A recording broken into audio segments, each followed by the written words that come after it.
আজ এখন ঘড়িতে 7:30 বাজে। এখন আমরা তাড়াতাড়ি চেক আউট করে যাচ্ছি যাতে জজিলা পাসটা আমরা পার করে যাই, কারণ ওটা পার করে গেলেই শান্তি। তো সেই জন্য আমরা রেডি হয়ে গেছি, এবার বেরোবো। হ্যালো বন্ধুরা, ওগো বিদেশিনী চ্যানেলে তোমাদের সবাইকে স্বাগত। আমি পায়েল চলে এসেছি আরো নতুন একটা ব্লগ নিয়ে।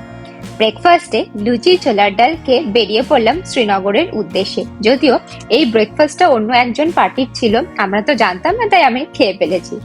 আর যত তাড়াতাড়ি সম্ভব আমাদের জজিলা পাস ক্রস করতে হবে, আর তার আগে আমরা যাব কার্গিল ওয়ার মেমোরিয়াল।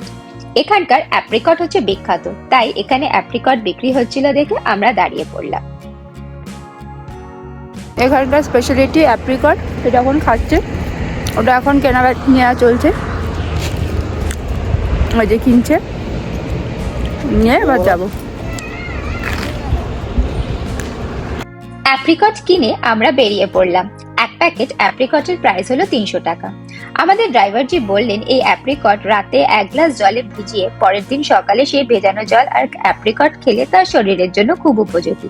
আর আমরা পৌঁছে গেলাম কার্গিল ওয়ার মেমোরিয়াল। এই ওয়ার মেমোরিয়ালের আরো এক নাম হলো ড্রাস ওয়ার মেমোরিয়াল, যেটা ইন্ডিয়ান আর্মি তৈরি করেছিলেন ড্রাস টাউনে। এই memorial Srinagar Leh national highway 1-এ অবস্থিত। এর ভেতরে একটা সুন্দর মিউজিয়ামও আছে, কিন্তু সেই মিউজিয়ামের ভেতরে ভিডিও করা স্ট্রিক্টলি প্রহিবিটেড। তাছাড়া এখানে একটা সভিনিয়ার শপও ছিল। ভেবেছিলাম আমরা একটা ম্যাগনেট কিনবো, কিন্তু ছিল না, তাই আর কিন্তু কিছু কেনা হয়নি। কার্গিল ওয়ার মেমোরিয়াল দেখার পর আমরা বেরিয়ে পড়লাম। রাস্তাটা কি সুন্দর, তাই না? একদিকে বরফে ঢাকা হিমালয়, আর তার পাশ দিয়ে বয়ে চলেছে ড্রাস নদী। আর এই যে ভেড়ার পাল যাচ্ছে, ভেড়া পালকরা কিন্তু সকালবেলা সিটির মধ্যে দিয়ে যেতে পারেন না। এরা যাযাবরের মতো এক জায়গা থেকে অন্য জায়গায় ভেড়ার পাল নিয়ে ঘুরে বেড়ায়, আর যেখানে জায়গা পায় সেখানেই থাকে। আমরা তো দেখেছি পাহাড়ের কোলে তাঁবু খাটিয়ে কত কষ্ট করে এরা থাকে। পৌঁছে গেলাম 0 পয়েন্ট। যদিও এখনো পর্যন্ত সেইভাবে আমরা কোনো জ্যামের সম্মুখীন হইনি। আর যত এগোচ্ছি তত আকাশের ভারাক্রান্ত মুখ দেখা যাচ্ছে। বৃষ্টিও শুরু হয়ে গেছে টাপুর টুপুর। ড্রাইভারজি আমাদের বলেন সামনে একটা নাকি খুব সুন্দর ভিউ পয়েন্ট আছে, সেখানে দাঁড় করাতেই বৃষ্টির সাথে সাথে উপভোগ করলাম আমরা স্নোফল। স্নোফল আমার প্রথম অভিজ্ঞতা, স্নোফল তার সাথে বৃষ্টি, ঠান্ডা স্নোফল আর তার সাথে বৃষ্টি।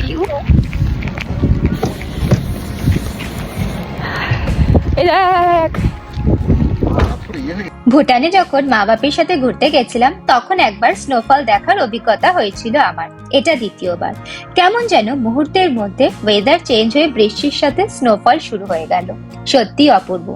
আর এই জজিলা কার্গিল হাইওয়ের কি বর্ণনা দেব, এত সুন্দর এই রাস্তা যেটা অবর্ণনীয়। এখান থেকে প্রথমে আমরা সোনমার্গ যাব। সোনমার্গে লাঞ্চ সেরে হোটেলে ফিরবো। আজকের দিনটা হোটেলে ফিরে রেস্ট নেব। এতদিন ধরে অনেকটা ট্রাভেল হয়েছে, আজকে সত্যি আমার আর এনার্জি নেই। এখন আমরা সোনমার্গে আছি, ফিরছি। তো এখন কটা বাজে? 1টা বাজে। এখন আমরা লাঞ্চের জন্য এসেছি কোথায়? সোনসার। তো এখানে অর্ডার দিয়েছি মাটন কাবাব আর 3টে তাওয়া রুটি আর 1 প্লেট চিকেন বাটার মশলা। এই প্লেট খাবো, কারণ এখন আমাদের প্রায় কত কিলোমিটার? 100-এর উপর। 100-এর উপর? হ্যাঁ, এখান থেকে শ্রীনগর তো 100, প্রায় 195-100 কিলোমিটার এরকম বোধহয় ট্রাভেল করতে হবে, তবে আমরা শ্রীনগরে পৌঁছাবো। আর বৃষ্টি হচ্ছে আজকে, কিন্তু ওয়েদারটা একটু খারাপ। যাই হোক, কালকে তো আমরা বিস্তর দেখেই নিয়েছিলাম, আজকে খেয়ে দিয়ে এবার হোটেলে ঠান্ডা লাগছে। ঠিক আছে, লাঞ্চ সেরে অনেকটা পথ অতিক্রম করে যখন শ্রীনগর ঢুকছি তখন আমরা একটু রোদের মুখ দেখলাম। আজ হজরতবাল দরগা যাওয়ার ইচ্ছে ছিল, আর তার সাথে খায়াম চক, যেখানকার কাবাব বিখ্যাত। বাট আজকে শরীরে সত্যি এনার্জি ছিল না, তাই ভাবলাম হোটেলে ফিরি। তার উপর মোবাইলের স্টোরেজ পুরো ফুল, সবকিছু ব্যাকআপ নিতে হবে, কারণ আগামীকাল থেকে তো আবার নতুন ভিডিও শুট করতে হবে। আর ঘড়িতে অলরেডি 4:30 বাজে। এখন ঘড়িতে 9:30 বাজে। আবার আমরা বেরোচ্ছি। প্রথমে আমরা যাবো শিকারা রাইডে, সেটা 1 ঘন্টা 2 ঘন্টা, সেটা আমরা দেখে নেব। আর তারপর সেখান থেকে আমরা পেহেলগাঁও যাব। আজকে পেহেলগাঁও সাইট সিন করবো কিনা জানি না, কালকেও করতে পারি পেহেলগাঁও সাইট সিন। তো মোট কথা এখন আমরা এখান থেকে শিকারা রাইড করে পেহেলগাঁও চলে যাচ্ছি। ওখানে আমাদের আজকে নাইট স্টে আছে, কি the Pinus resort, the pine resort, আমি ঠিক মনে নেই আমার, সত্যি কথা। ওই হোটেলে আমরা এখন যাচ্ছি। এই রেডি হয়ে গেছে, হচ্ছে তো রেডি হয়ে গেছে। আবার প্যাকিং করে মানে একটা বড় সুটকেস এই হোটেলেই থাকবে, কারণ আলটিমেটলি এখান থেকেই আমরা শ্রীনগর থেকেই আমরা মানে ফ্লাইট ধরবো। তো এটাই বলতে পারো আমাদের বেস ক্যাম্প বলতে পারো, এখান থেকে আমরা সব জায়গায় ঘোরাফেরা করছি। যাই হোক, এবার আমরা নিচে যাবো, কারণ আমাদের ড্রাইভার যে মনে হয় এসে গেছে, তারপরে আমরা ঘুরবো। ঠিক আছে। গতকাল আর বাকি ব্লগটা শুট করা হয়নি। আজকে নতুন করে এনার্জি সঞ্চয় করে শুরু করলাম দিনটাকে।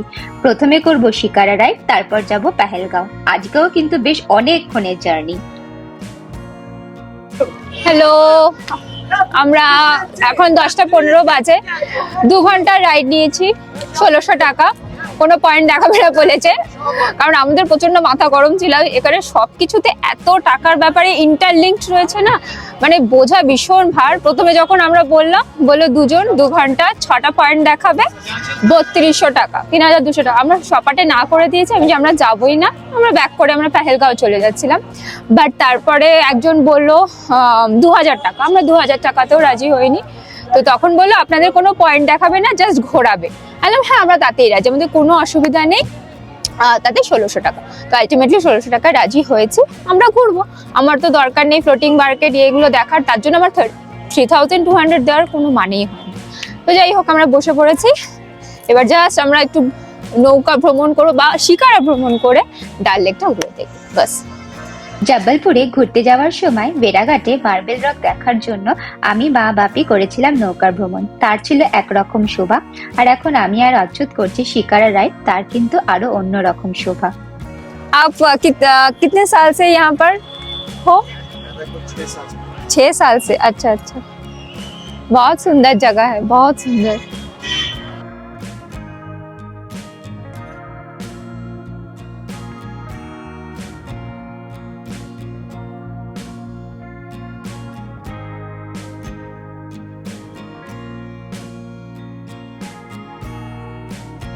আমরা এখন আছি গোল্ডেন ডাল লেকে। এই জায়গাটাকে গোল্ডেন বলে কারণ সন্ধ্যেবেলায় যখন সমস্ত ডাল লেকে প্রায় 1200 হাউস বোট আছে, সেই হাউস বোটের আলোগুলো যখন জ্বলে, রাস্তার আলোগুলো যখন জ্বলে, তখন পুরো এই ডাল লেক নাকি গোল্ডেন লাগে, সোনালি লাগে। তাই এই জায়গাটাকে বলা হয় গোল্ডেন ডাল লেক। আর তোমাদের একটু ঘুরিয়ে দেখাই কতগুলো হাউস বোট আছে, মানে চারপাশে শুধু হাউস বোট। তাও কিন্তু এখানে নাকি রুম পাওয়া যায় না। তো এখানে total near about 1200 house boat আছে। তার মধ্যে অ্যাভারেজ ম্যাক্সিমাম হাউস বোটে 4টে করে রুম থাকে, কোনোটাতে 6টাও থাকে। তো খুবই সুন্দর জায়গাটা, খুবই সুন্দর জায়গাটা চারপাশ।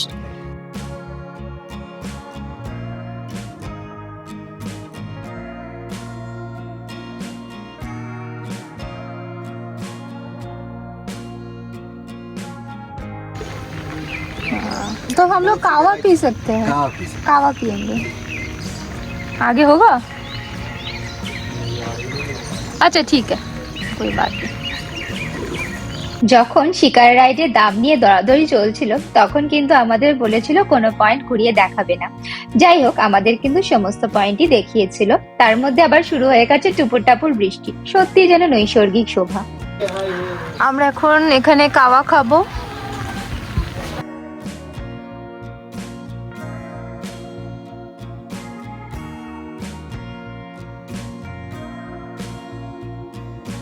बड़ा कितने प्राइस में है?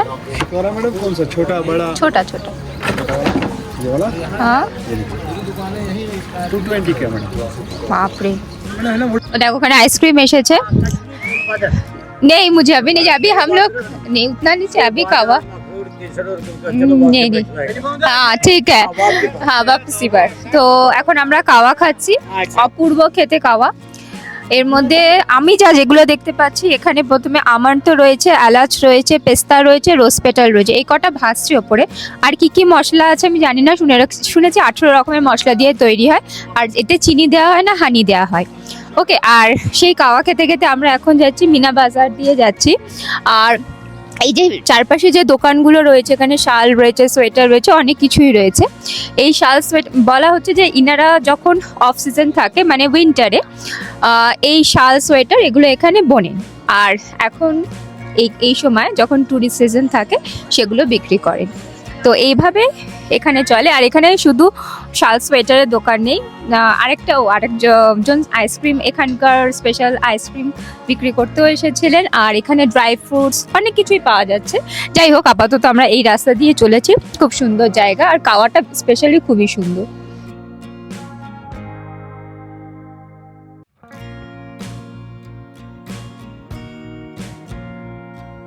আর এই যে সামনে বাড়িটা দেখা যাচ্ছে, এখানে মুভি হায়দারের শুটিং হয়েছে। এখান দিয়ে আমরা এখন চলেছি। আমরা বলেছি এমন জায়গায় নিয়ে যেতে যেখানে অত মানুষের চিৎকার চেঁচামেচি ভিড় থাকবে না। আপাতত সেই জায়গায় আমরা চলেছি।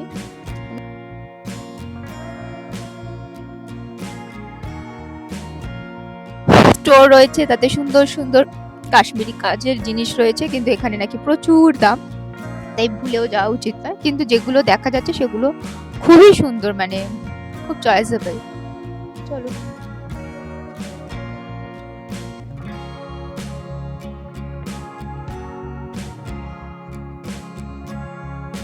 শিকারা রাইড করার সময় অনেক ছোট ছোট শিকারা আসছিল, যেখানে বিভিন্ন ধরনের জিনিস বিক্রি হচ্ছিল। কাঠের জিনিস, কাশ্মীরি ব্যাগ, কাওয়া, আইসক্রিম।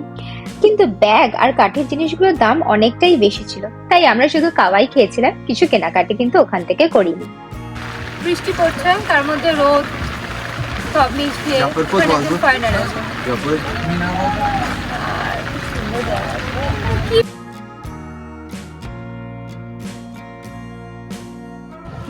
এটা ফ্লোটিং মার্কেট।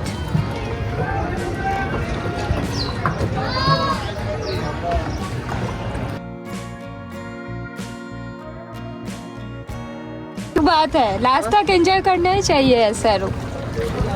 जिंदगी का तो कोई भरोसा हाँ, जब तक है तब तक enjoy। एकदम। জানি না আর কোনোদিন কাশ্মীরে আসা হবে কিনা, তবে অচ্যুতের খুব ইচ্ছা শীতকালে কাশ্মীরের সৌন্দর্য দেখবে। এত সুন্দর অভিজ্ঞতা সঞ্চয় করে এবার আমরা রওনা দিলাম পেহেলগাঁওয়ের দিকে। ये जो बिस्किट दिया मैं इसको बोलते हैं शर्माल। शर्माल डिप करके खाते हैं, खा के देखो आप और मंगवाओगे।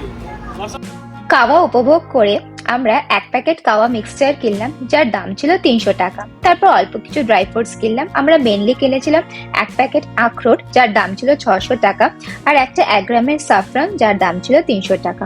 এখানে যেহেতু অনলাইন সার্ভিস আছে, তাই আমরা কিছু বই নিয়ে আসিনি। যা ভেবেছিলাম গিফট করব, সেগুলো অনলাইনে কুরিয়ার করে দেব।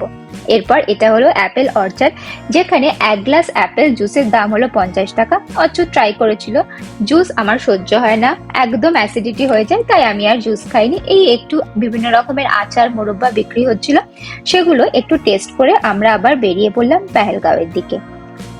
পাশ দিয়ে বয়ে চলেছে লিডার রিভার। পেহেলগাঁওয়ের কাছাকাছি যখন পৌঁছালাম, তখন রাস্তায় চোখে পড়লো এই স্ট্রিট ফুডের স্টলের দিকে, যেখানে পাওয়া যাচ্ছিল হরেক রকমের খাবার।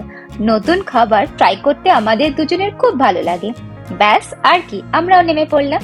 ট্রাই করলাম ছেঁড়া পরোটা আর নারকেল দেওয়া হলুদ রঙের মিষ্টি সুজি। কি যে দারুণ খেতে, কি বলবো। এরপর একটু আলুর পকোড়া কিনে 1 কাপ করে গরম চা খেয়ে উঠে পড়লাম গাড়িতে।